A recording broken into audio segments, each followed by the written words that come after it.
There is a place in a space where nothing can escape, not light, not sound, not even you. And here is what almost nobody knows about a black hole. It doesn't grab you. There is no wall, no bars. Nothing reaches out and pulls. If you fell into one right now, you would feel nothing. No force, no moment of capture, no line you crossed. You would swear the entire way down that you are still free. And you would be right.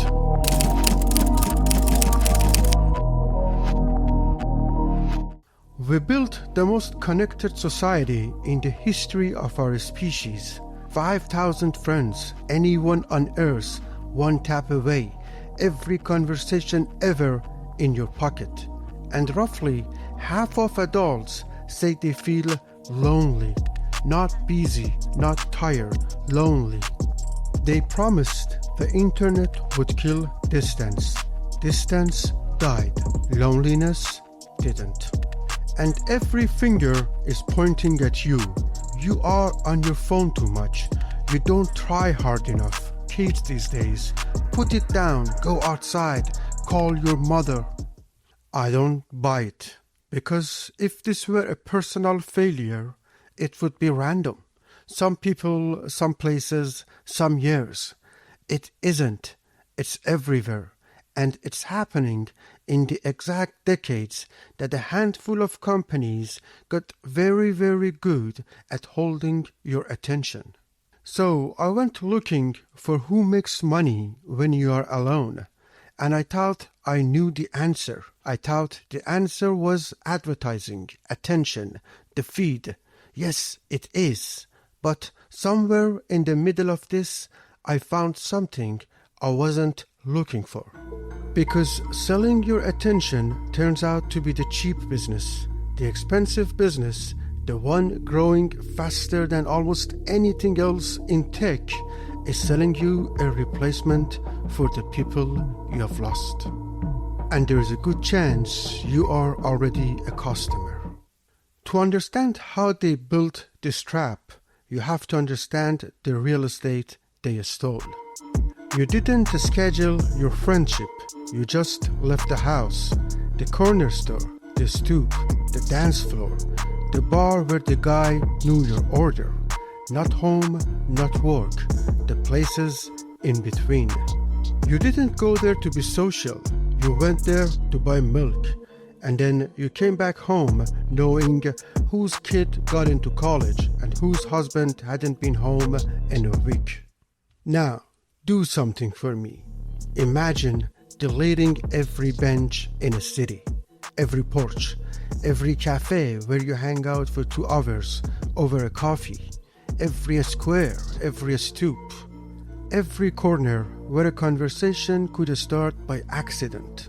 You wouldn't notice on Monday, 20 years later, and you wouldn't be able to say what was missing. So I went looking for the moment it happened, the decision, the year, the law. I couldn't find one. What I found was a stranger. The corner store lost to the supermarket. The supermarket lost to the office building. The land under the community hall was worth more as condos, so it became condos. Thousands of completely rational decisions. Every one of them made sense on a spreadsheet, every single one. And all of them pointed in exactly the same direction. Nobody demolished your community. We just made it unprofitable, and then it left. Which leaves a hole. Millions of people, a hardwired need for being social, and nowhere left to go. Something was always going to fall into that. Here's what I think most people still don't understand about the apps on your phone. They are not selling anything to you. You are the thing being sold. Your attention rented to advertisers by the minute. And I don't want you to take my words for that. So I want what these companies tell their investors. Not what they tell you, what they tell the people who own them. There is no line in there about friendship, nothing about whether you felt better afterward, nothing about happiness. Engagement, retention, daily active users, minutes watched, time spent, that's it. That's what a good year look like. So ask the question the people who build these things get paid to ask. Which version of you is worth more? The one out with friends on a Friday night, or the one home alone at 1 a.m., thumb still moving? Loneliness is the most valuable state a human being can be in, not because someone sat down and decided that, because it produces the one thing this entire industry runs on. Hours. Unclaimed, unstructured, undefended hours. These platforms didn't necessarily make you lonely. That's still argued though by serious people. But that argument matters less than what you think. Because whether or not they dug the hole, they are the only things standing at the bottom of it. Every autoplay, every bottomless feed, every notification timed to the hour you are weakest. Your empty evening pays somebody's salary. And here is the thing I keep coming back to. Markets didn't invent loneliness. They discovered it was profitable. Which raises a question I didn't expect. If your loneliness is this valuable, what else can be sold onto it? The obvious answer, things. You know this feeling, bad day and then somehow a new jacket, food delivery, another gadget, another subscription, another box arriving tomorrow that you will not remember ordering. None of that is bad on its own. But here is where it turns. A friend eventually tells you, that's enough, you're okay. A shopping cart has never once said that. It's not built to, it can't. And the systems are watching for exactly this moment. They know when you're up too late. They know when you're low. They know statistically when you will click. The emptier you feel, the easier it is to sell you the feeling of being full. But selling you things is still just selling you things. Somewhere in the last few years, somebody worked out there was something better. It starts small. Creators sell membership so you can feel like an insider. Streamers get paid live to say your name out loud. People pay monthly to feel closer to someone who will never know they exist. And then it stopped needing to be a person at all. An AI companion is an app built to talk to you forever, warmly. Whenever you open it, it remembers everything you have told it. It compliments you. It never cancels, never judges, never gets tired of you, never leaves. And if you think this is a fringe thing, a few lonely guys on the internet, look at what I found. 20 million people use character AI every month. The average one spends nearly 2 hours a day talking to it, more than most people spend on social media, more than most people spend talking to their families. On another app, Replica, most of the people paying for it describe the relationship as romantic. And the market for this is already worth about $40 billion, projected into the hundreds of billions. That's the business I told you about at the start, the one I was not looking for. Now I want to be careful here because it would be easy and dishonest to sneer at this.